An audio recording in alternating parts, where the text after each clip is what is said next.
To paraphrase Hunter S. Thompson, when you get locked into a serious beer collection, the tendency is to push it as far as you can.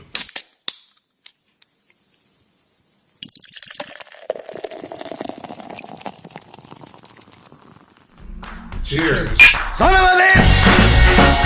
Give me a drink! One more night! On this camping thing!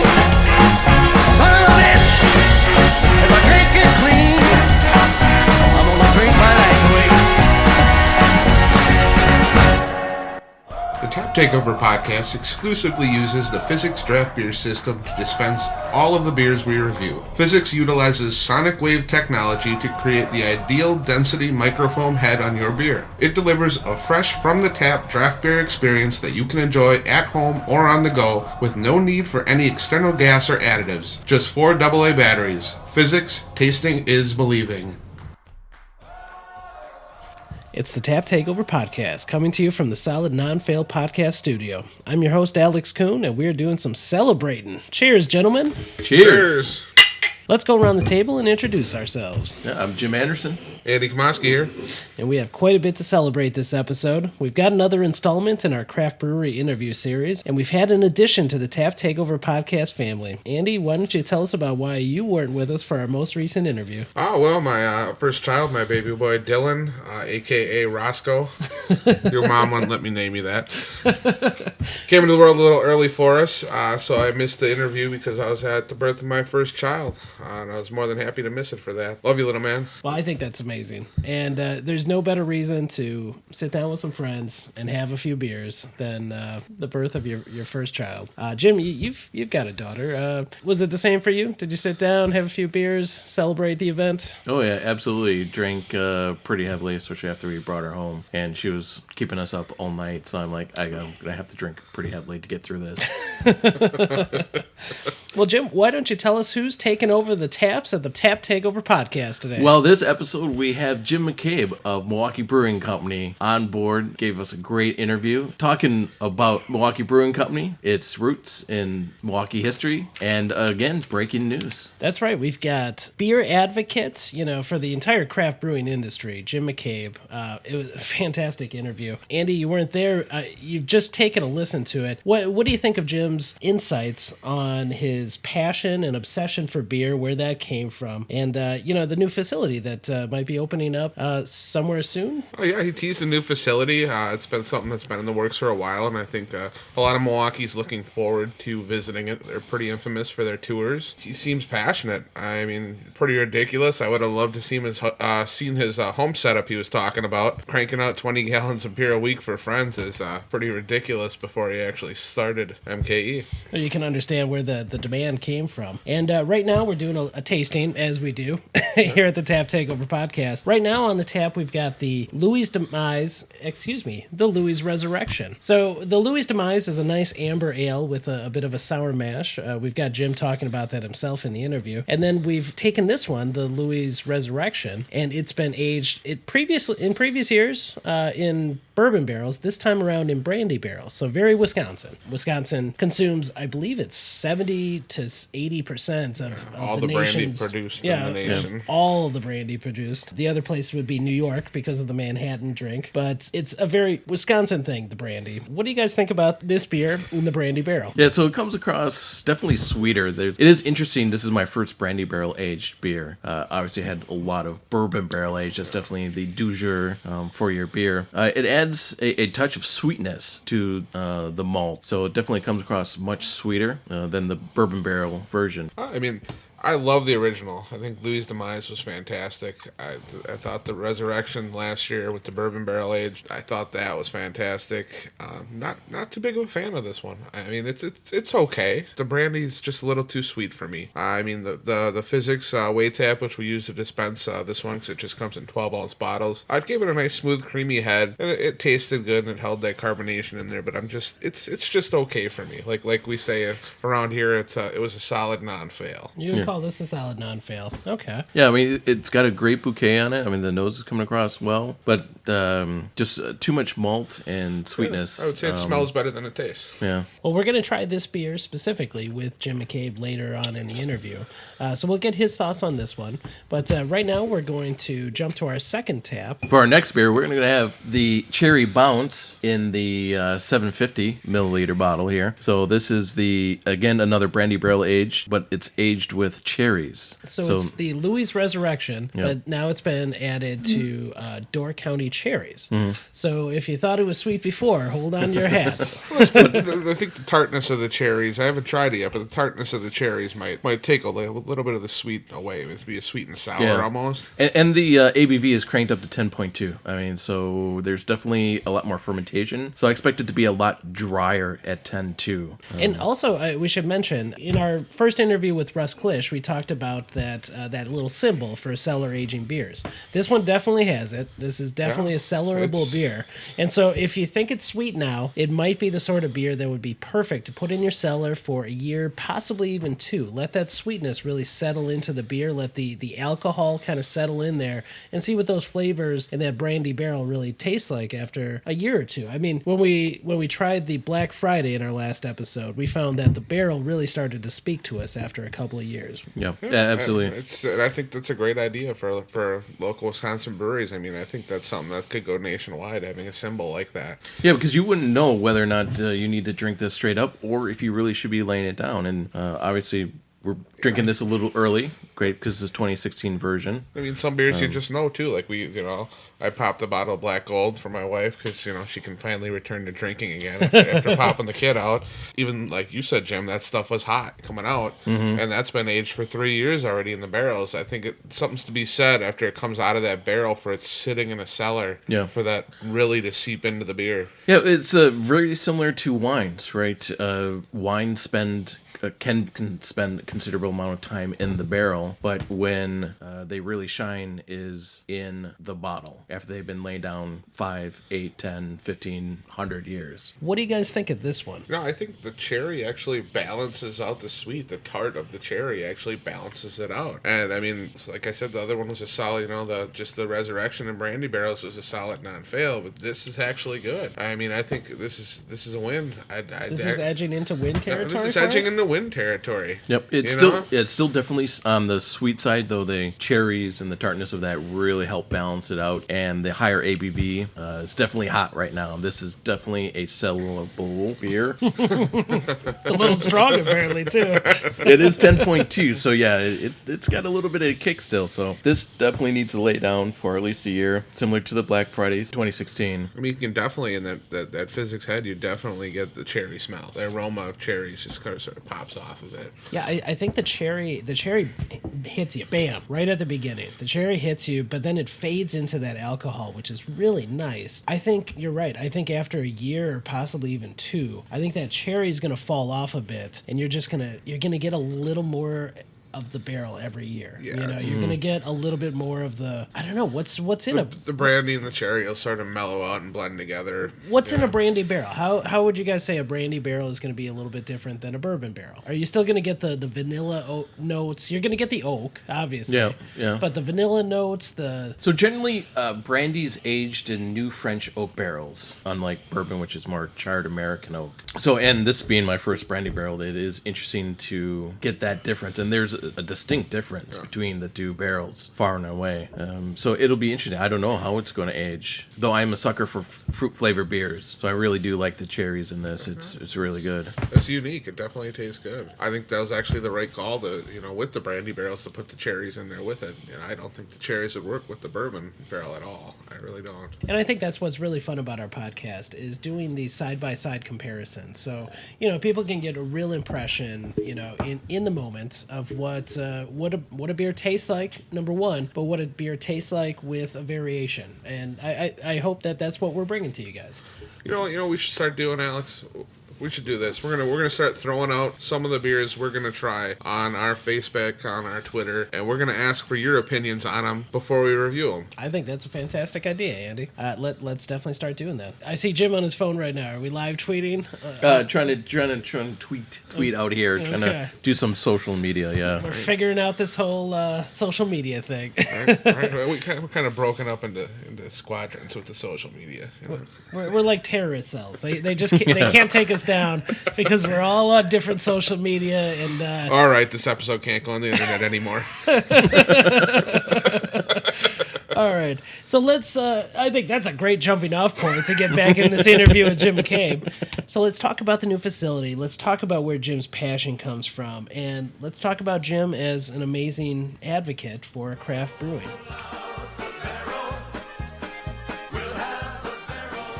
Welcome back to the Tap Takeover Podcast interview series, and I'm with Jesus and Jim, and we are here with Jim McCabe, president and owner of Milwaukee Brewing Company. How you doing, Jim? I'm doing great. How are you guys doing? Fantastic. Awesome. Thanks for having us. Sure. It's a good day to be in a brewery. Damn good. Always a good day to be in a brewery. We wanted to ask you a few questions about some of your beer styles, some of your beer choices, definitely your awards. You know, we're going to kind of go around the spectrum of the brewery. Sure. Jesus, you've been coming here longer than most of us. I think you were on the very first tour that this place ever put together. I'm glad we got this, we're recording, because I want to make sure. Was I in the second or first tour, or it had to be within the month? As far as the first official tour, I think if you really wanted to call it a tour, that was the first tour. That was and the there first. There was how many of us? It was me, my friend Jeremy, you, and the guy serving us. Yeah.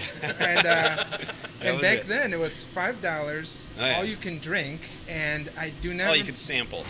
Well, okay. Right. Well, we can sample a Yeah. lot. Yeah. So, but what was awesome is I was trying to think back. I don't remember ever being asked to leave. So I guess I just left because I was hungry. But it was a fun time, and I remember it was a best deal in town. It's $5, all you can sample, and we came back every Friday for 2 months? There was a period of time. No, but it was great, and But you got to watch us kind of figure out how to do it too. So yeah, it was great. There was a couple of tours where I jumped in. I'm like, you forgot to mention this. Yeah. You forgot to mention. Well, it's really great to be back because the brewery has changed remarkably. You've got the sort of bar area up in front. That Sure. definitely wasn't here when we first Right. started. What other big changes have you made? Well, the biggest thing is just cramming a lot more capacity in here. I think when you guys first started, we were just getting the canning line going. You know, we were the first Wisconsin craft brewer to attempt to can, so that was starting at the time. But if you look at all these tanks around us, that represents capacity. We were at a small fraction of what we're putting out of here now. So. Yeah, you're one of the first green or eco-friendly breweries in probably the U.S., definitely Milwaukee. What was the inspiration for moving to canning, incorporating biodiesel as a fuel? I guess. And how has it evolved over the years since you started? It kind of goes to the company ethos. I mean, before I even opened the ale house back in the day, I was working for an environmental engineering firm, so it's kind of in my blood. That's what I've always been passionate about. Whether it was just composting at home, having a garden, anything in my personal life. So it became part of the culture of the company. And as an engineer too, anybody that's manufacturing, regardless of how bootstrap your operation is, the technology's out there to do things in a more sustainable, green way. So you don't have to just hodgepodge things together. Even if you're putting old equipment together, you can take a sustainable approach to it. So biodiesel is a good example of that. We were paying someone to take away fryer oil from the ale house, and we started messing around with it in little portable heaters. And when we bought our boilers on eBay, we picked up an extra boiler and set it up to run the fryer oil. So it was a natural thing. It's a no VOC, non-carbon fuel, and actually our brewers prefer that boiler because it runs hotter than the natural gas boiler. So sometimes it actually works both ways. Canning's one of those where canning has the green component to it, the sustainable components to it, but it's actually, as brewers, it's a preferred package. Yeah, definitely more economical. But better for the beer, arguably. Oh yeah, because no light. Correct. So one of the things I've been meaning to ask you for a while now, there is something missing from the tour, and that's the Love Rock. Yeah. What happened to the Love Rock? It's sometimes it's just a sales thing. And that one, It's a Vienna lager. It's a great recipe. We hope to bring it back. We'll talk a little bit probably about our newest construction project, and one of the things with the lager is it takes a little more time and ties up capacity. The other was it wasn't one of our stronger sellers. Maybe it was the name, I don't know, but it is a great recipe, and we don't call that having gone away. We say it's in the bullpen. It's not gone forever. And there's also a more green version that was filled with concrete. There was, yeah. So we were trying to push take this green messaging to your house, and this was somewhat successful. I wouldn't say 100% successful, but the idea was we were giving people these concrete beer bottles, and you'd put these in the back toilet tank, and it actually saves, it displaces some of the water per flush, and it saves thousands of gallons of fresh water going, treated water going back into the sewers and back into the treatment system. So it's still something anybody can do. You can just drop a beer that you don't like in the back tank of your toilet, or save one for some quiet time in the bathroom. Well, you talked about the beginnings of the ale house. Sure. What was, I guess, I'm always confused about that because it has to do something with restrictions. What was the reason to start at the ale house, then here, and what is the connection to the ale house right now? Okay, that's a good question. Well, with that said, we should pick this beer up. This is Louie's. This is Louie's Demise. This is the beer that I was home brewing in my basement. We should mention we're doing a live tasting while we do the interview. We could be kicked out of here soon, but let's just keep it rolling. So Louie's was one of the beers that was a home brew. It was at the time it was a kind of an alt beer meets an amber. So it's back when most of the hops that were available in the mid '90s were a lot of European hops. So these are all your noble hops, your Tettnang and your Hallertauer.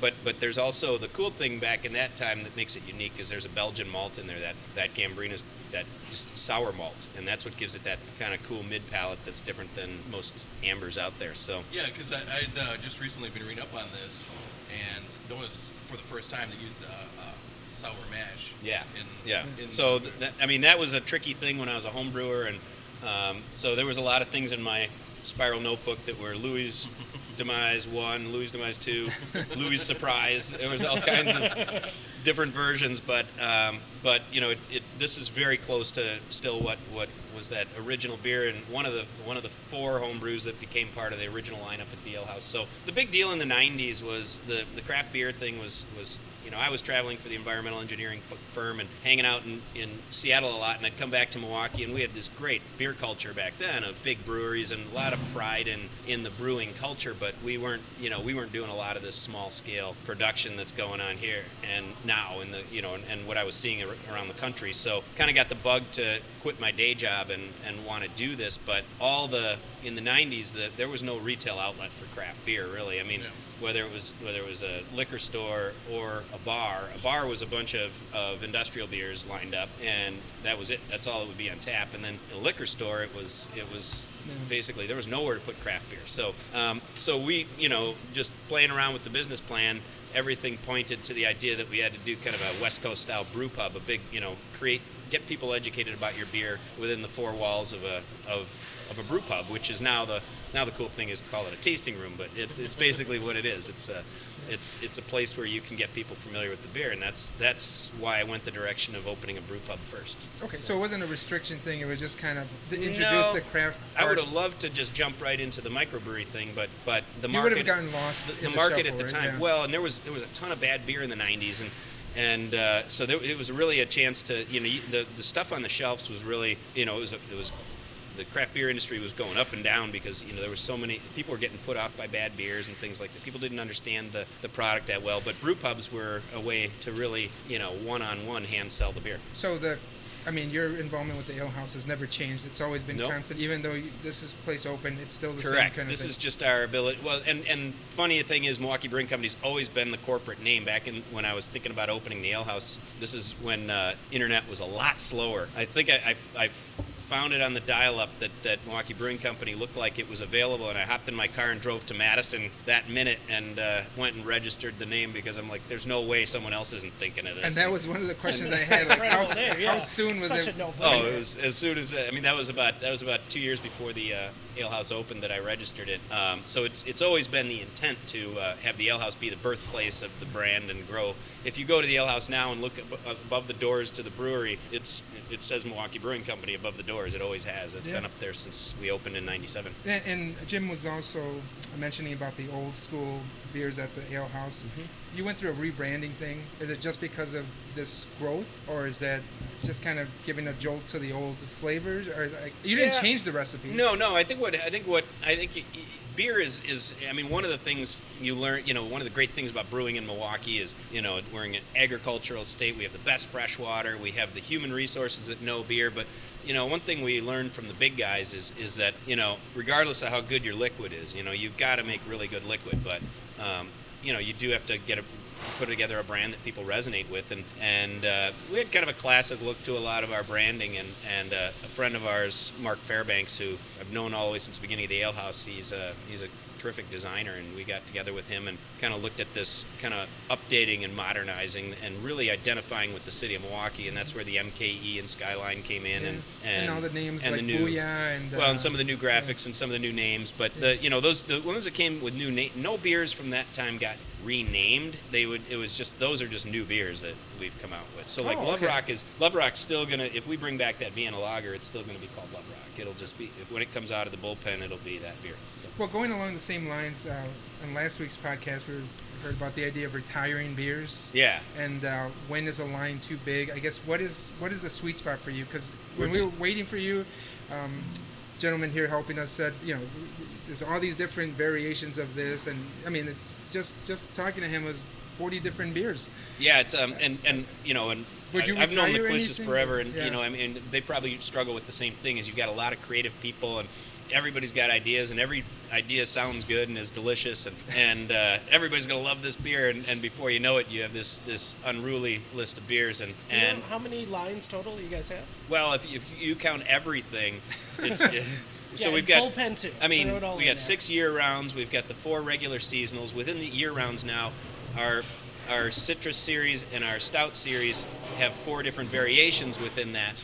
And then we get into what we call the Urban Legend series, all the Rishi tea beers, and then we get into our 750 series, which there's about a dozen of the bottle conditioned beers now, and you're absolutely right. And we didn't even mention the barrel aging program and all the extensions of Louie's demise, and you see our limited ability to store barrels, but that is something we're going to be able to do with the new brewery as well. But more of that. But to the point about retiring beers and focusing is it's a very noisy time in the industry for there's so many brands and so many things going on. Is you really do have to kind of look at whether you're just doing a lot of things because they're really fun and delicious, but what are people drinking your beer for? What are they coming to your brand for? And so it is hard sometimes to retire or put things in the bullpen, but it is important to focus on what people are what they care about in your brand. So when you were just drinking beer way back when, when did the switch flip in your head where you said, I think I can do this better than some of the stuff I've been doing? And was there a certain beer style involved with that? No, no. I mean, a lot of time in Denver and the Northwest, trying things that I hadn't tried anything like before. But as an engineer, my homebrew setup turned into an unruly, huge monstrosity that was very consistent. It was a great setup, and I was putting out about 20 gallons every Sunday to keep up with the demand of friends and wow. And You got a lot of alcoholics for friends. It's a lot of beer. There was a lot of beer going out, and it was a lot of it. By that time, you learned the beauty of the Cornelius kegs, and and that made life a lot easier. If people if they needed a whole 5-gallon container, they got a whole 5-gallon. So, the beer was coming out very consistently at that point, and people, were saying, hey, I haven't tasted anything like this. So, got the bug and figured it out. So you've been an advocate for the Milwaukee craft beer industry as a whole. Now that we're seeing a lot more breweries come online, and you've mentioned that there's so many different beers, how do you compete for taps and shelf space and get your beers be up there for sale? Well, yeah, it helps to have some traction. That we've been out here for a while, so tap lines are very competitive. There's no doubt. There's a lot of growing pains when you're a brand new brewery, and I think people we'll give a lot of new brands a try, but there's something if you're a bar owner, to something that is going to sell and a known entity. So they like to, just like a consumer walking into a liquor store, the bar owner likes to throw something out that's a little adventurous, but have some stuff on there that's reliable, and we fall into that category. And we're also doing a lot of innovation too, so we satisfy some of the need for new stuff. I think there's some amazing stuff coming out of the small brewers, but that's just, I see a lot of guys putting on more and more draft handles, really. I think everybody's expanding, yeah. Well, yeah, I for sure have definitely seen more places open up with 50 plus handles, right?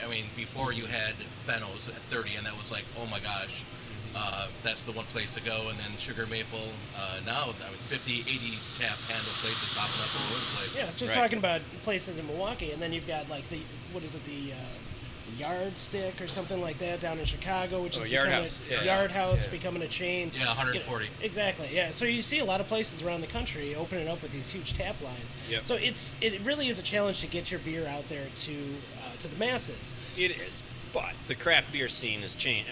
We're not looking at where when I started in the beer business, craft beer was 3% of the market, and and it was just a weird thing. It was a weird, odd thing, and now it's mainstream, taking over more and more of the beer scene in general. So the sky's the limit on the volume of craft beer that's going to be sold.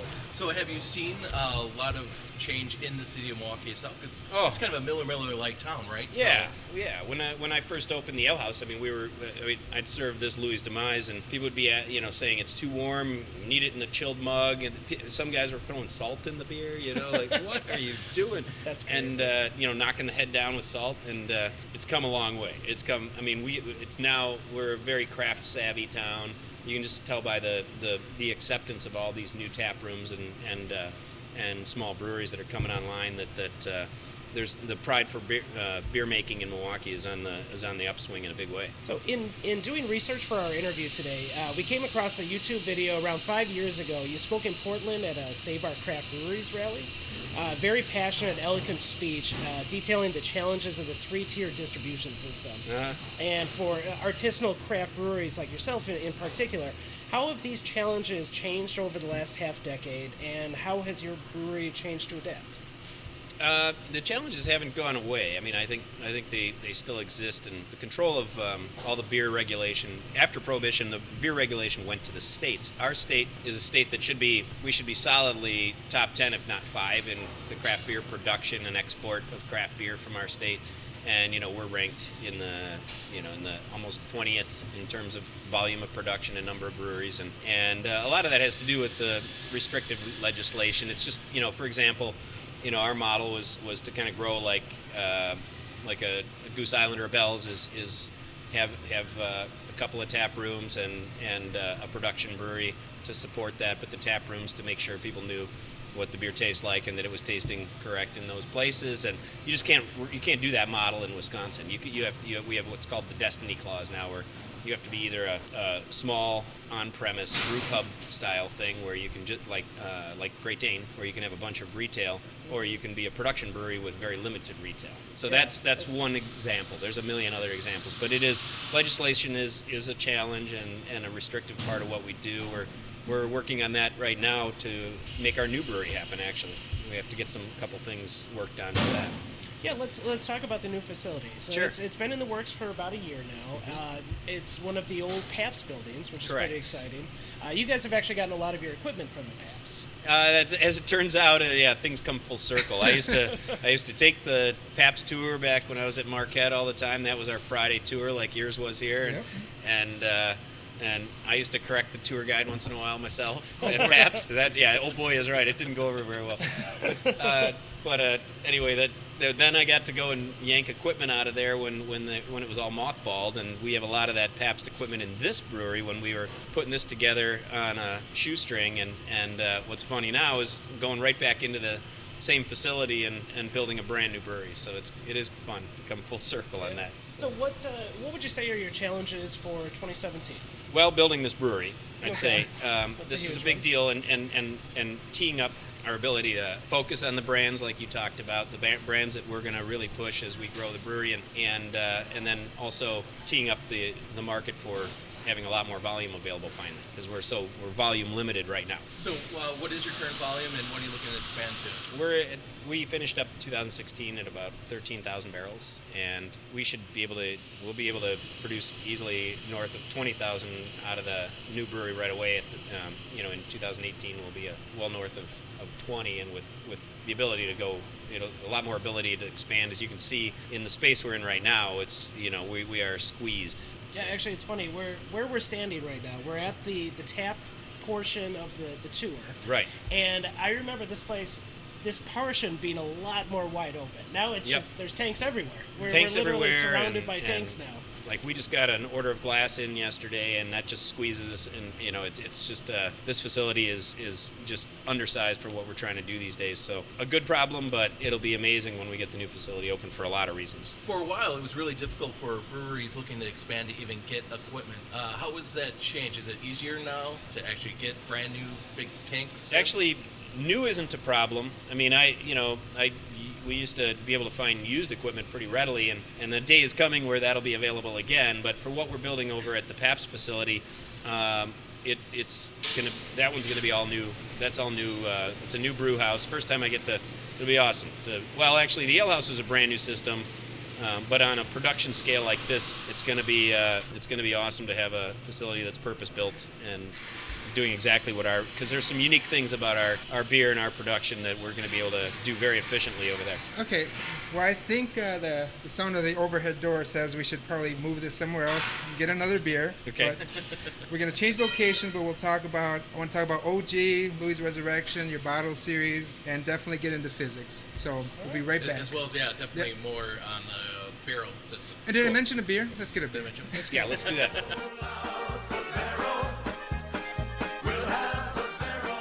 So really exciting hearing about their new space opening up downtown. Tremendous, doubling their capacity. So I'm hoping for some new and exciting experimental beers, given that now they have a huge production space at the Pabst Brewery area. Let's talk about their barrel aging capacity. If we're going to talk about their brewing capacity, I think the sky's the limit. I mean, the limit is literally the sky right now in their current facility, because all they can really go is up. Yeah. And if you can spread that out, it's going to be amazing. They do so many interesting things as it is. They expand their barrel aging processes. Time to jump on the stout train, right? Yeah, they don't really produce a stout right now. I mean, they've got the porter that we talk about coming up. They've got the stout series. They've got the Sheep's Head Stout. They've had the Polish Moon. That's a stout? The milk stout. Yeah, the milk stout. So they've had kind of a stout series going on. They've got a number of different series. It's pretty interesting. But they did well at Fobab here with this Barrel Aged O-Gii and the gin barrels. Yeah, I mean, if we're going to talk about the barrel aging process, it's impressive for the we O-Gii. have to talk about a gold medal in the Fobab. I'd like to see them do a barrel aged stout. Lakefront, we did Black Friday, our first episode. Well, they would need to have to come up with some unique recipe. I think. Oh yeah, they would. I think they'd have to challenge themselves a bit. Like you said, they've got so many things in the pipeline, ideas in the pipeline. They do. MKE's been focused on becoming a production brewery, right? I mean, you got to make money and you got to produce beers people are going to buy. And I imagine a Louie's Demise, at least in the Milwaukee area, I'll still buy that every once in a while. Mm-hmm. I'm just looking for a 6-pack to take over somewhere for a game or something like that. Produce really, really good beer. Yeah, I agree. And it's really interesting. So they're not doing the stout route with the barrel aging. They went in a completely different direction with this Gin-Barrel Aged O-Gii. So I'll tell you what, me and Jim, most of our thoughts are already on tape, because we live tasted this one with Jim in the next portion of the interview. interview. So the real question here, Andy, is what do you think of the Gin-Barrel Aged O-Gii? What do you think of the Rishi tea flavors with that wit style? You're talking about almost 10% alcohol, and then you age that sucker in a gin barrel. What do you think? I've never actually had a beer out of a gin barrel before. I've had tequila, tried the brandy, the bourbon. There's even people aging beers in Pinot barrels, Chardonnay barrels, things like that. There's different wine barrels, but this is very different. Very different. There's definitely a gin taste to it, and Fobab, was right. They won an award for this at the Fobab show in Chicago for the barrel aging programs across the nation, and it's definitely delicious. I mean, it's a good beer. So yeah, for the first time ever in gin barrels, it's impressive. And I'm not a big fan of gin to begin with, but I think it really mixes well. I like the original O-Gii, the Rishi tea, and mixed in with the beer and the O-Gii, it just really blends well with the gin. Yeah, a little bit of juniper berries. And what actually, just for our listeners, who might not be that involved with the brewing industry, who are just kind of coming to us for an introduction, what does FOBAB stand for? So FOBAB stands for Festival of Barrel Aged Beers. The particular FOBAB that they have won this award at was the one that's up and coming and getting huge in the Chicagoland area. And for high alcohol content barrel aged beers, 3 hours of steady tastings of that, you're here. You probably Ubered it somewhere. Yeah, it's really becoming the premier event. I don't know if anything else focusing strictly on barrel aging beers. I think until the last few years. Yeah, for as awards go in America, you're going to have the GABF, the Great American Beer Festival out in Denver.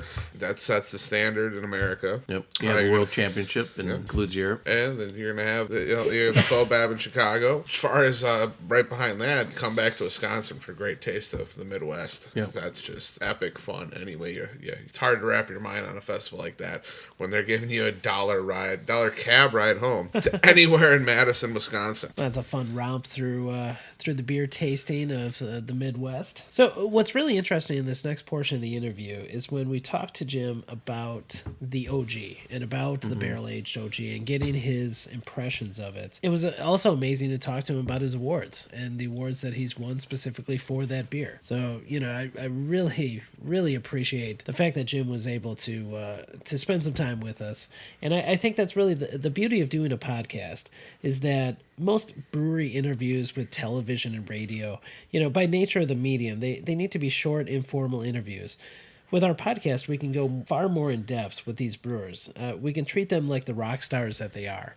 We can really get to know. How did you put it, Jim? Get to know the brewer and the brewer. Oh, the beer lover and the beer lover. Beer lover, exactly. I mean, it's a great thing when we can hear them talk about what they're excited about their cellars. Yeah, because everybody, at least today, for the most part, is really in it because they have a passion for beer. There's not a whole lot of money to be made, really. I mean, yes, there's some crazy money getting thrown around by the big boys, but these are really rare breweries that are giving the 100 million plus buyouts. For the most part, the 3,000 plus breweries that are in this country right now are doing it because they love beer and they must love some kind of beers personally. It's a pretty special time to be alive as a beer drinker right now, would you say?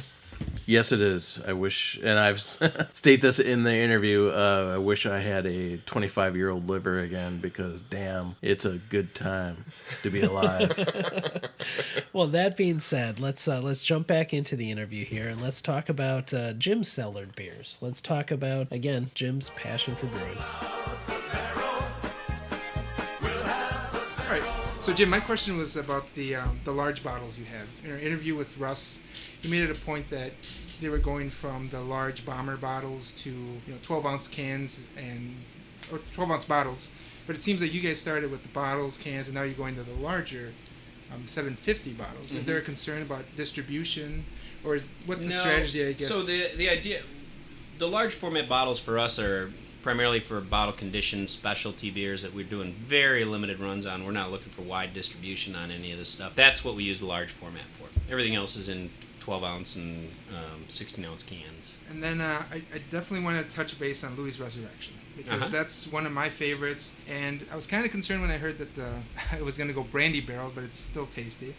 But what was this? What was the reasoning from going bourbon barrel to brandy barrel? And is there ever next year? Would you do both, or would you go back? I guess. You know, we probably will keep playing with it. I mean, we're starting to put a vintage on these things so you can track them and know the difference in them. If you notice, this one's got a marker on it, you know, the 16th. And then, you know, the Brandy-Barrel thing came about because we developed a relationship with a brandy distillery in Louisville called Copper and Kings. And it turns out we know some people there, some old colleagues. And what they're doing is taking a bourbon barrel and aging brandy in a bourbon barrel.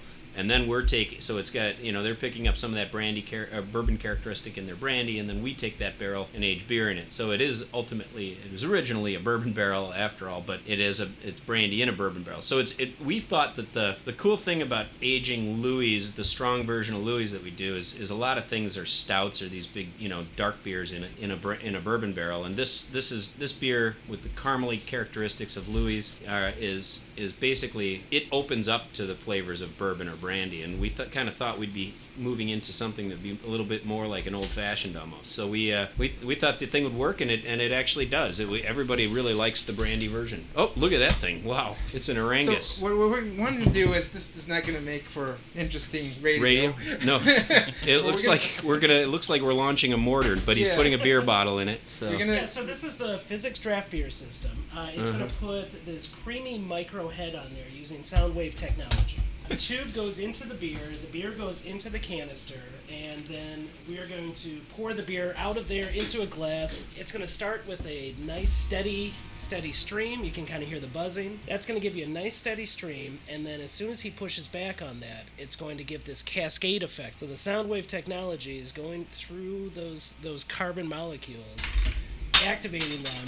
I'm curious to have your reaction to it. Well, I mean, right off the bat, it has the head of a nitrogenated beer. It doesn't quite have the reverse cascaded nitrogen, but it has the residual small bubble head. And what's nice is there's no nitrogen used at all. No carbonation, no nothing. It's fantastic for the aroma. I mean, first thing I notice, and we're using the proper glass. It's another great for radio, but we're using a Belgian style glass. Tulip glass, yep. Tulip style glass, and it's you know, it's really focusing the aroma, but it clearly opens up the aroma. I mean, this is something, if you're using this thing, you want to get this in front of your face as soon as possible and enjoy that, because it's fantastic for this beer, because I'm getting all the caramel. Here, I'm going to pass that around. You'll get all the caramel, and you'll really get a little bit of the heat of the brandy in there, and it works really well with that, actually. Yeah, it really opens up that Louie's demise. Yeah. So it's not really on the taste, but it's more definitely well, that's that. Excuse me. I think the Louie I think from Louie already died. Now he's back. Yeah, this is him coming back. So I think taste wise, it's a texture thing that's really nice. So you get, let's face it, 70% of anything you taste, whether it's food or beer or anything else, is aroma. So the fact that it's opening up the aroma the way it does is cool. That's really amazing. So the texture side is a bonus. It adds a really nice texture. In a malty beer like this, it's adding a lot of texture to the mouthfeel. That's a good plug. Perfect. So this is the Tap Takeover Podcast. You get to edit. Yes. Oh yeah. So Half of the shit nobody here. Actually, now that somebody will. Yeah. That outtake might be on That'll be in there. So this is the Tap Takeover Podcast. What would be an ideal tap takeover to introduce folks to Milwaukee Brewing Company? Which beers would you choose to tell your story? I think the most unique thing right now to talk about is what we're doing. I mean, we've talked about Louie's demise in its original form. We just talked about how cool it is to try it aged in barrels. You guys are going to probably try the one that's aged in barrels with Door County cherries. Spoiler alert, that will be on the tasting. I'm icing down a bottle for you right now, so I mean, you guys can do a little comparison and vertical on that. But I think what's really unique about what we're doing right now is some of the things we do with a local tea company here. Rishi Tea is a world-class tea company that happens to be based here in Milwaukee, and these guys started literally the same year as we started the ale house across the street from the ale house. We've known these guys forever, and they do amazing things, and so many people don't know they're even from here, but we've developed a relationship adding flavors to beer using a lot of their tea. I mean, what was the reason when I heard about this? It's just so unique. Was it just your kind of wanting to play with tea in the beer? Was it? Yeah, well, I mean, think what kind of drove that? Was it a demand so or a trend? Not really a demand or a trend. It's just a flavor-driven thing. I mean, a lot of our guys, as you know, a couple of our guys, Kurt and Bird, our brewers, they are culinary guys by by trade, and we're always pushing flavor and trying to match beers to food. And when you start doing that, I mean, it opens you up to doing other things in the flavor of beer. And not unlike the Belgians do with all kinds of crazy things and the trends in sours, there's really no limits to what's okay in beer these days. And tea does a great job if you figure out how to balance it correctly. And we were making, actually, in the early days of opening this brewery, we were making their chai tea concentrate for them in our kettles, and there was a new product for them, and they were trying to figure out how they were gonna package it and everything. So we were helping them launch that product. And during those times when the tea was doing its thing, we would be playing around. They'd be bringing over different teas, and in their world, we call it a tasting. They call it a cupping. We were doing cuppings with mixing, mixing beers with it kind of does. Hands above the table. So we started playing around with a lot of these flavors that they were suggesting. They had a totally different perspective on their palate than we did at the time, and we've learned so much from those guys, and that's kind of evolved to where our original was the O-Gii and a whole line series that have come from putting tea in beer. Yeah, well, actually, and the O-Gii is actually in front of you right now. Yep. My history with O-Gii is interesting because it's one of the first beers that really knocked me on my ass because it really crept up because it's over 10% alcohol. Yeah, well, you think you're getting told, oh, hey, here's a wit beer, or you're thinking, what was it? What we were pushing 4.5% on this, and then all of a sudden you're like, boom, on your ass. You find out it's a 9.4, 9.5. Yeah, 9.2, and it does the balance of the spices in here. There's chamomile tea, there's green tea, and ginger on top of the typical orange peel and coriander that you have in a Belgian wit. Besides that, we brew it as a high gravity but still light bodied beer. So it is something to be careful with. When people are drinking O-Gii in the afternoon, I say it's a short story with a bad ending. It's you got to be careful with this beer, but it really is a testament to the ability to balance all these crazy flavors, because how we incorporate those teas is not as straightforward as you might think. It's not just like a Belgian wit. Yeah, the other thing that was interesting is the first version of the first incarnation of O-Gii was actually called Godzilla. That's right. I want to know from what was the process of, was that an internal thing of changing the name? Was it your legal department, or someone else asked you nicely to change it? No, that's a great question. I mean, the funny thing is we've only gotten into a few oops battles over the years with names, and some of those are pretty funny too. But the most funny in that realm is being Milwaukee Brewing Company. We often get things that were meant to be directed at Miller, and so we have some beauties.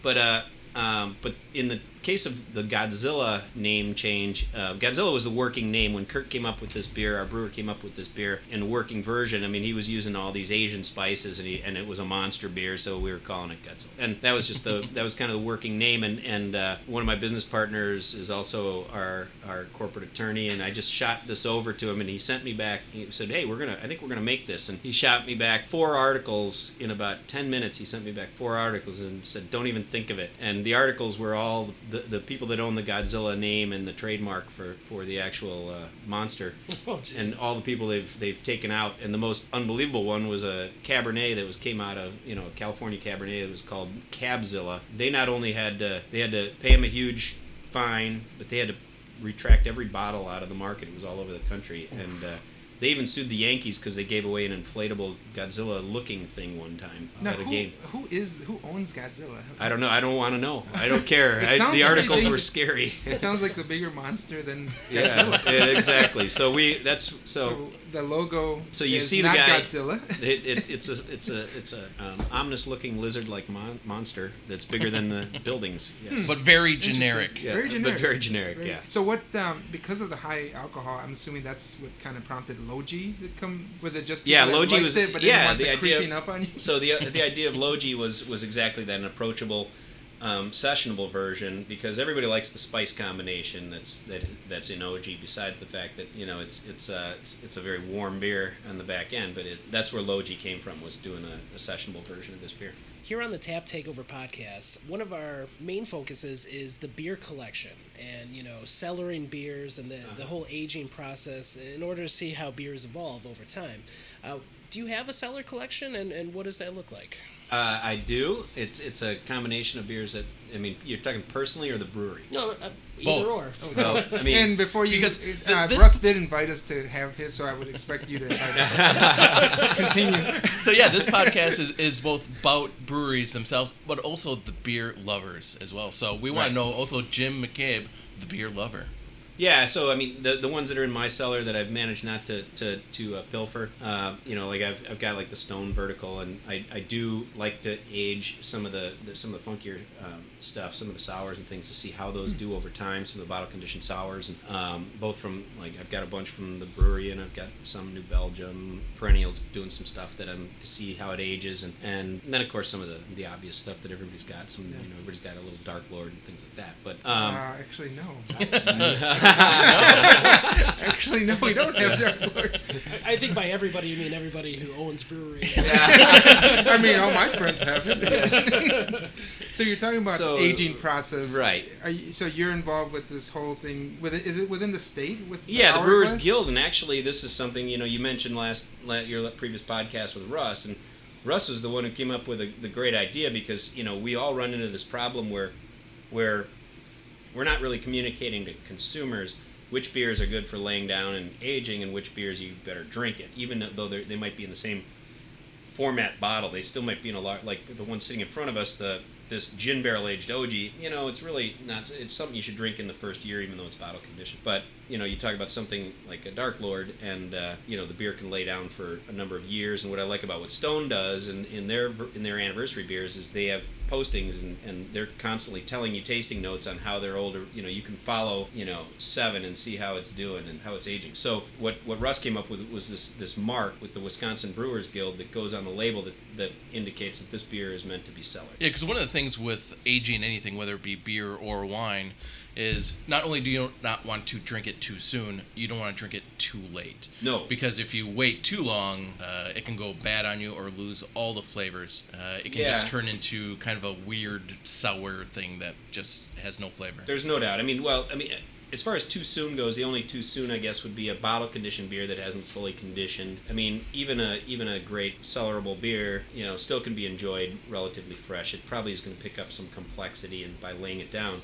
But they definitely go past prime, and that's what's cool about what I like about what Stone does is they tell you, hey, if you've got any more of this left, drink it now. It's starting to get a little vinegary. Yeah, it's starting to get definitely past prime. And any of us in the beer business too, with a lot of the barrels that you see down there for experimentation, like we're pulling off of those barrels. There's a number on those barrels that are doing really bizarre stuff that we literally let those things run for 2 years with a bunch of sour combinations, some Brett Lacto combo, and see where the peak of each crosses, and keep notes on it, and then say, okay, if we're going to do this, this has to be pulled off the bugs at this time. And it's the same thing with a cellar. There's a point where beer's going to change, and you want to pick it out at the right time. Yeah, so I noticed you had at least a couple barrels up there marked IPA. Just in our last podcast, we were talking about kind of the history of IPAs and what were they really like back in the day. And of course, they were barrel aged on the ships to India. So what are you doing there? Can you give us any hints on what's going on up there? Nothing super secret there. We're just playing around with the idea of picking up some of that character because we do, as you guys probably know, some of our IPAs tend to be less West Coast style and what we call Midwest style. They're malty backbone, so they stand up to the flavors that you can get out of a barrel. And so they're actually, from what we've been tasting, they're really delicious. It's an exciting experiment. I guess one of the things that I really like about your brewery is the small brewery feel. Yeah. The playing around with different stuff. I guess you might have touched it a little bit, but what is the process? So you got a bunch of guys saying, hey, let's play with this. Let's kind of throw this together. When does it actually go? Is the thought that eventually, man, we could take that to the ale house, see how that goes? Yeah. What's the whole process? It depends on the beer, but first of all, we've got so many creative guys. The backlog of ideas is huge, and what happens is we start to focus on something, or some barrels that we wanted to play with become available. and certain ideas will percolate to the surface. If it's something really exotic, like the time it took to get O-Gii from Kurt's homebrew to a commercial brew was quite a while, and that was a lot of small batches, homebrew style batches, because you had to get the spice balance down, and then commit to an ale house size batch, and then eventually the production size batch. So the ale house is still a commitment because it's still a 15-barrel batch. That's a pretty big batch. So there are certain beers where we just come up with something like we just got a hold of some hops that we've been hoping to play with, and we make a new IPA we can just run that. We know we can run that at the ale house reliably, and we're just going to see how this new hop works with this malt bill or something, and that we can scale up. I mean, we've been at this for a while, so you kind of know when to take it slower and smaller, and when you can risk a 15-barrel batch. But rarely does anything actually hit the full system without having gone through at least that ale house size batch. So I think O-Gii is pretty exotic, Mm-hmm. So what was the time frame? From the time when Kurt was home brewing it as Godzilla and to where we got it out on the street, it was almost 2 years, because it was a lot different than it was now. And the interesting thing is we're grinding up fresh ginger, we're using natural teas, so the spice stuff is definitely something that you got to play with on every batch. There's Again, boring radio, but I'm going to open up I this. think we should right probably next just to- open this thing up and give it a try. Well, so- what we've got here is actually not just the regular O-Gii that you've been sipping on. This is a Gin-Barrel Aged O-Gii. So what's a gin barrel? Because gin is normally a steel tank spirit, right? It's a bunch of spices in a clear liquor. Remember, this is bottle conditioned, so there's stuff in the bottle. But So we've been drinking the regular O-Gii. straight This off is the tap, yep, which is this fantastic. the everyday. Yep, this one you get in the 16-ounce can. I think the tea really adds a nice smooth, aspect to it, where, like Jesus was saying, you don't get a huge alcohol feel from it. So now think of all the spices that you taste in the normal O-Gii, the layers of flavor. Now you add the juniper and the qualities of gin to it, and a little bit Right of, away, I get gin all Yeah. over the nose. Oh, yeah. Honestly, Yeah. I mean, and with the carbonation, kind of a gin and tonic kind of thing going on. But yeah. I did want to touch briefly. We're talking about adjuncts in general. One of the things that you do that I find very delicious is your Sasquatch. Not only is it a porter versus just a lager or ale that most fall pumpkin things are done, you do 800 pounds of grilled sweet potato. So how do you grill 800 pounds? Do you just put a grill up in front of the boil kettle and just start train lining them? Actually, we get a hold of a big trailer mounted, essentially a smoker. If you've ever been to a barbecue competition, you see these huge 8-foot long smokers. That's what we use. We fill those instead. Smokers are meant to run at a low temp. We just end up filling the whole thing with charcoal and running it like a regular grill, and just start. It's a 2-day. It's literally 2 full days of filling this grill with sweet potatoes. We get the outside skin nice and charred, and get the inside nice and caramely and mushy. The results are great. So we transfer those off the grill into those white sanitary tubs, and then they get hoofed up from the grill into the brew house. So the grill is actually out on the curb, but it's a spectacle. I mean, It's a spectacle because we're talking about pallets of sweet potatoes, and it takes quite a while. Yeah. So back to this Gin-Barrel Aged O-Gii. Right, so this is fantastic. We've done it 2 ways. So we've each poured ourselves a glass, but then we've also done one through the physics. And you know what? I'm going to take a quick picture that we're going to post on the Facebook site. But the head on the 2 is absolutely remarkable. The mouthfeel on the physics one, I mean, let's just be honest. This is a great beer, Jim. You guys really did a good thing here. It's so the gin is normally just a bunch of spices in a clear liquor in a steel tank. The gin barrels are actually something that Great Lakes does right down the street. They take some of their gin and put it into a charred oak barrel, and it's a remarkable product on its own. But when they had these barrels available, we thought it'd be fun to try. Yeah. It's a winner. So on Louie's demise, do you ever get the he's dead Jim thrown at you? Because I would. Yeah. So yeah, you mean the Star Trek thing? Yeah. He's dead, Jim.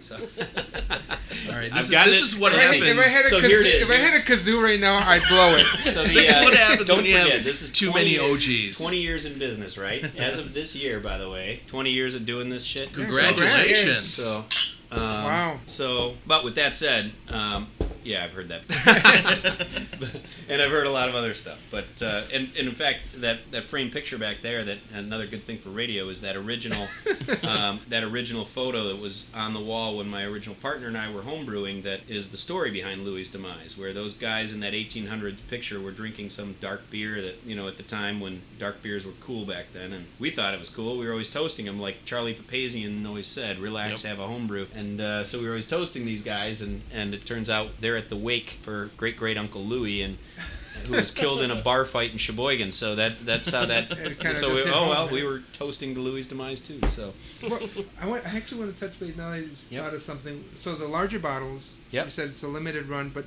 would it ever come to a point where those are so hot that you go to the 12 ounce and mass distribute?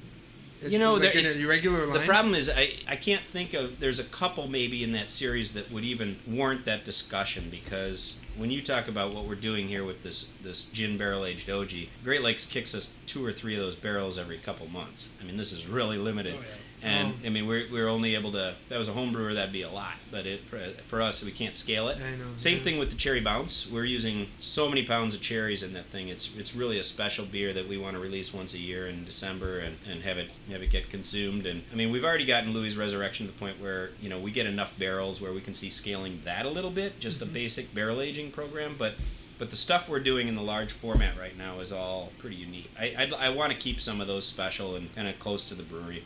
Yeah, and I don't think you want to, right? I mean, the trend today is rare beers, right? No one's going to trade for something you can just go down to the local liquor store and get. Someone's going to want something you can only get in one area for a limited time, and then it's one and done. Yeah, I mean, there's no doubt about that. And I mean, some of our stuff even goes, like, some of our stuff is even only available at the brewery because we don't even have enough to get out. Like the Gin-Barrel Aged O-Gii, this is stuff that we send a few cases to a few select retailers, but most of it gets consumed by, you know, when we throw them up for sale here at the brewery. So Yeah, how was that big release party? Was Good. that your first I mean, one this year? it was no. We do one on Milwaukee Day, Okay. 4/11 or 4/14. I mean, and that's the spring Gin-Barrel O-Gii. But for the holidays, we did a series of Mondays. We actually did 4 Mondays back to back of 750 releases, including the Bounce release and a batch of the Gin-Barrel O-Gii, just for holiday gifts and everything else. And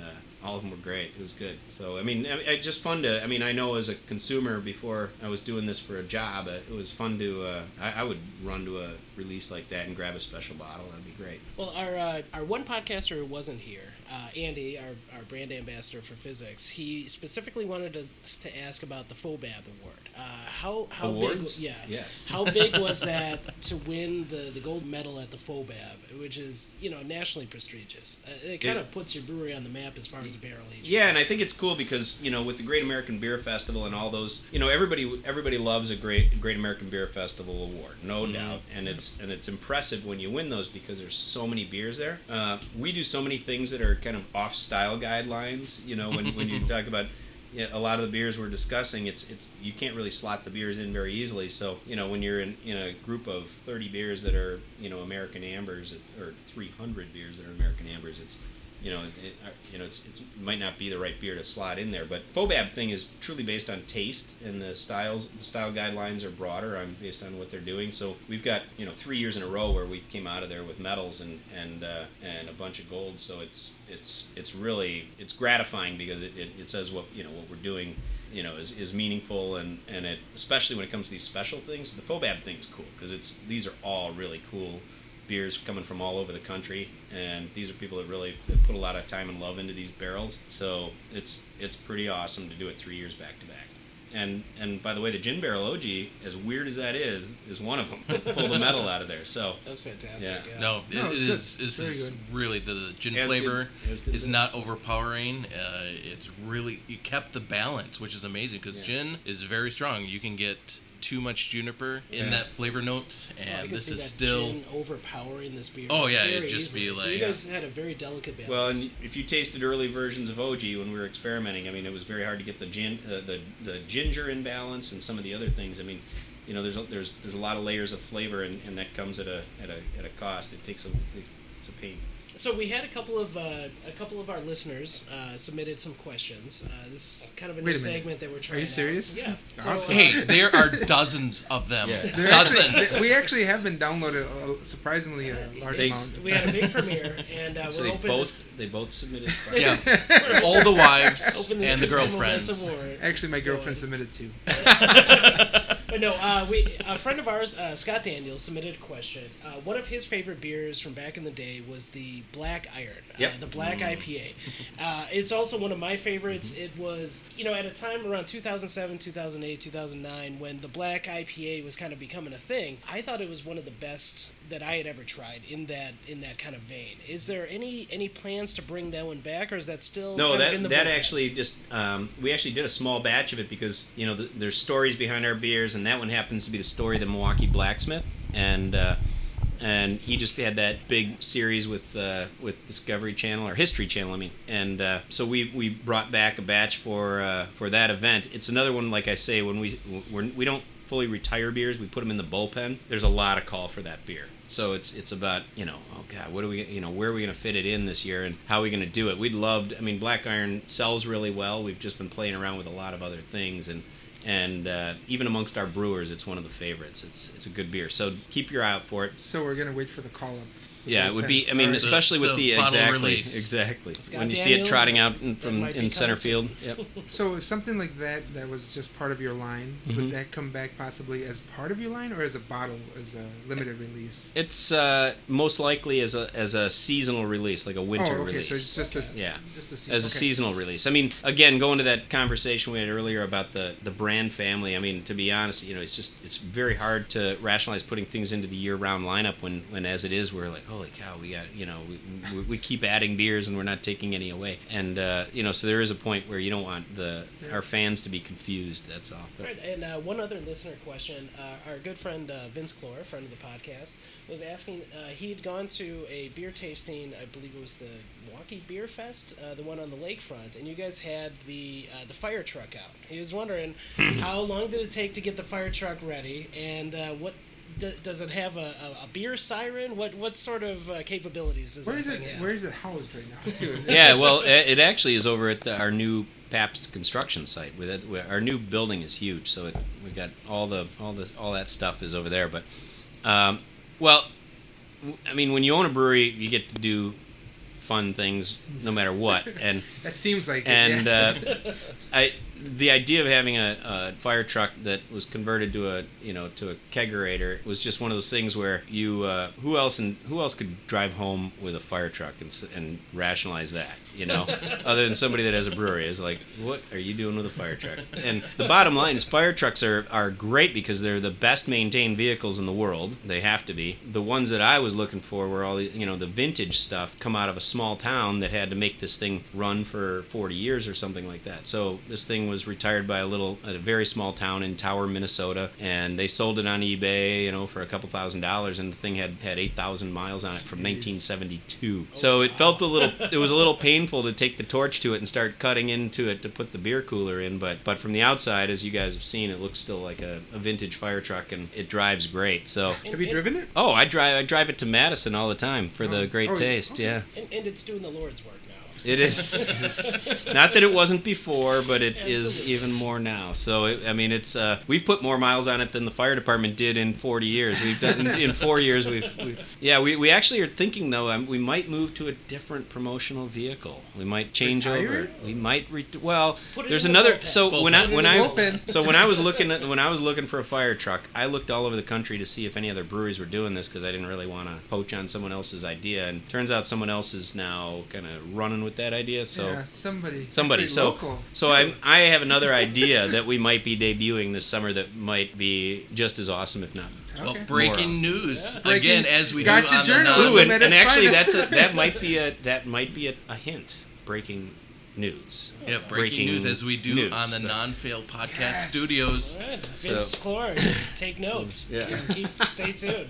And then one other thing that we wanted to talk about Sure. was the at the Milwaukee Ale House for folks who are local or even if you're out of towners, you've got the Midwinter Beer Fest coming up. We do. Thanks for mentioning that. I've been there, I believe, the last 4 years with some good friends of mine. It's a fantastic event. I think some of the alumni from the Badgers band come out and do a little performance every year. How fun is that, and how important is it to you guys? Well, the importance of it is it's one of the original. This is our 20th year of doing it, and beer fests have become pervasive. But this is one of the originals. It is at a time of year when there aren't really many beer fests, and the culture of it is cool because.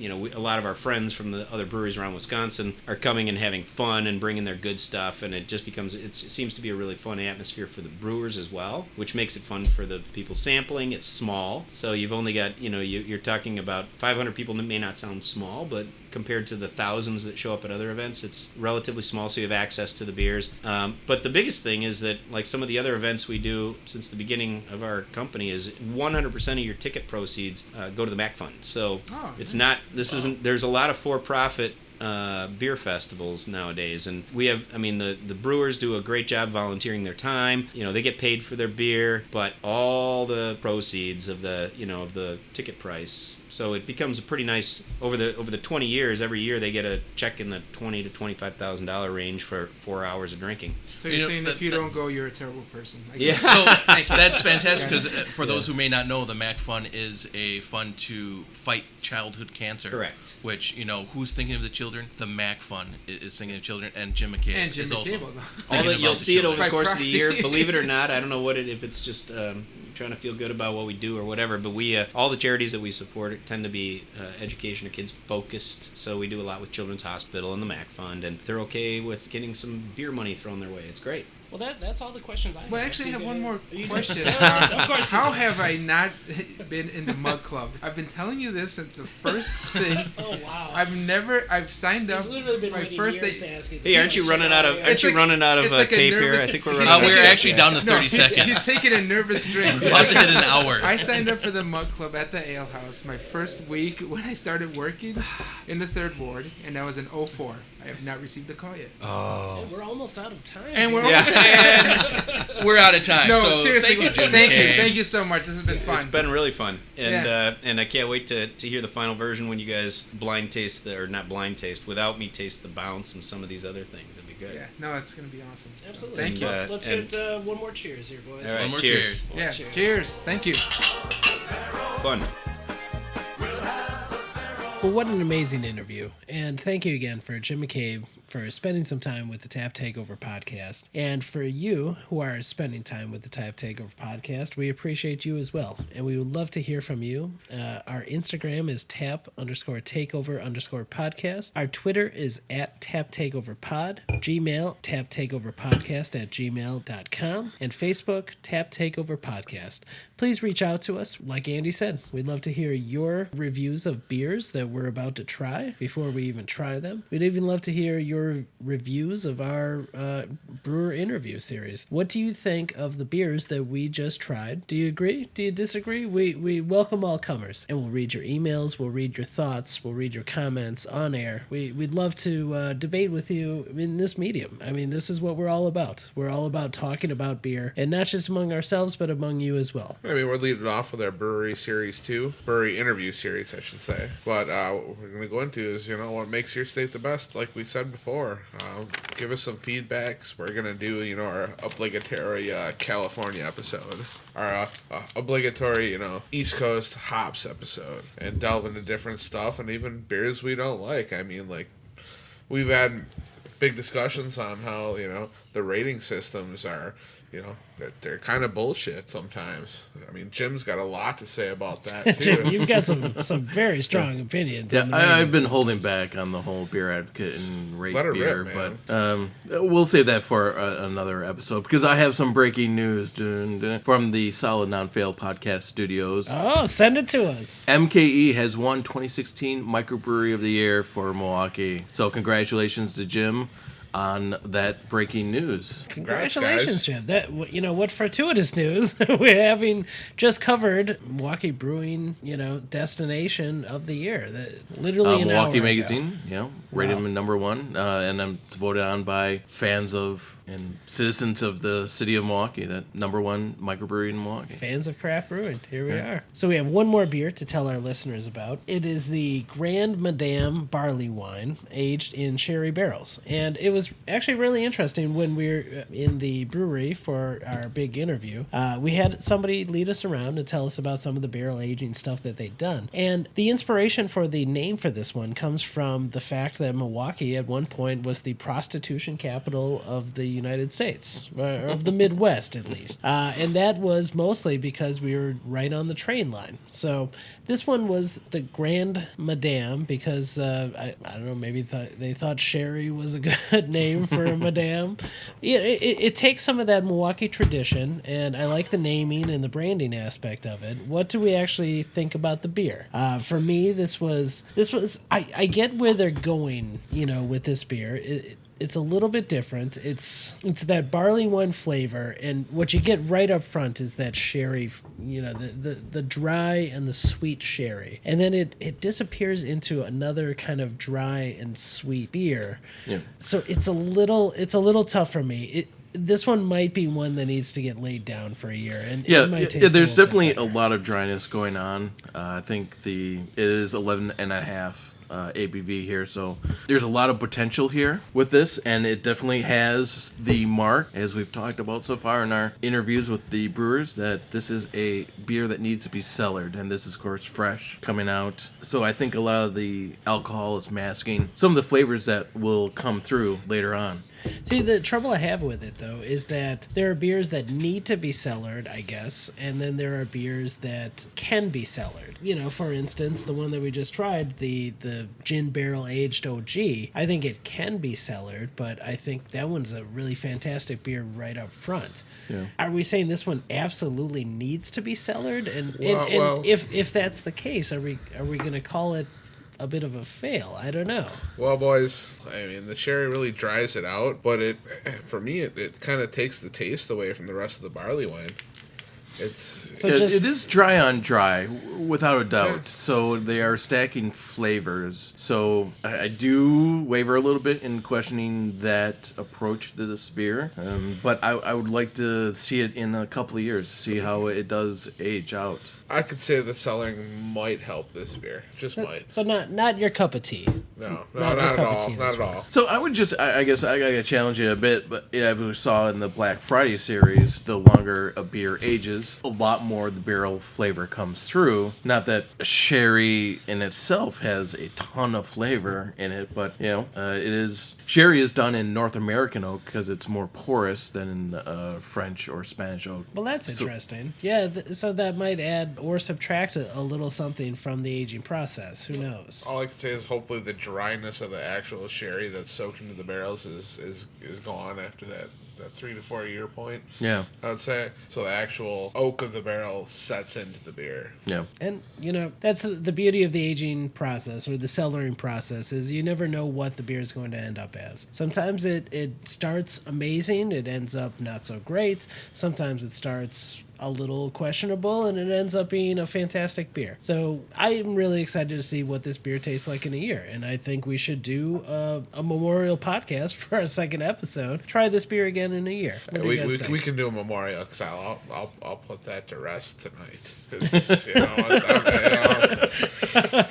I think this is definitely a beer that has a love-hate relationship. Either you love it or you hate it. I can see why some people love it because on the nose, the bouquet, you get a lot of the sherry, you get a lot of flavors. It's not there on the palate right now. The physics did a lot for it on the palate. I'll say that, okay? Because we did 2 side-by-side pours. I mean, I have a tulip glass. I poured it into a little sample glass that had, a tighter mouth on it. I got a lot more head, and that microfoam head kind of opened it up a bit more, give it a nice, a smoother mouthfeel, and it was creamy, but it just still wasn't there for me on the back end. And it's definitely a beer you got to serve at cellar temperature. And speaking of cellaring, Andy, I believe you had a bit of a challenge to throw down for some of our... we've done 2 interviews now, one with Russ Klisch and one with Jim McCabe, and we've talked to them both about their cellaring collections. Well, these guys both, came out with references to their cellars. So, you know what? We started off with 2 really strong interviews from local Milwaukee craft brewers. There's some new players in the market like Good City. Tried their barrel-aged stout right before our first episode, our first recording session. And that was really good too. So I'm sure those guys have some impressive stuff in their cellars. So we're trying to throw down a little challenge here. Well, you've both got some, Jim and Russ. You've got some impressive stuff in your own cellar. Yeah, but come on, man. I don't own a brewery. I've got some good stuff in my cellar, but come on. Like Jim said, what normal people have, like Dark Lord and whatnot. I'd like to throw down a challenge. Let's get all these guys together on a podcast and let's do a mass sampling. Let's do a tasting together, right? And let's do a beer share, a cellar share. I'll tell you what. Let's throw out a challenge to our listeners as well. Let's see a picture of your cellar collection. Throw it right onto the Tap Takeover Podcast Facebook page, and we'd love to see a picture of your tap collection. Let's see, let's see what's taking over your taps at your house. Tag us on Instagram. We'll reshare it. So I was talking to an individual today. They said they had an extensive, they even at least by sheer number, put yours to shame. Oh. So I would love to see photographic evidence of this. Yeah, everybody So can talk. The person Picture who I'm it didn't talking about happen. knows who they are. I believe that it exists. I would just love to see this. Hey, let's do it. Hey. Well, that sounds fantastic, and we can't wait for you guys to come back and check in with us on our 3rd episode. I know we've been teasing the Michigan trip. Hopefully that'll be our 3rd episode. We had to kind of shift things around because of, birds and whatnot. So, come back with us and check us out. Until next time, I'm Alex. I'm Jim. I'm Andy. And keep that tap collection going. Peace out, y'all. Cheers.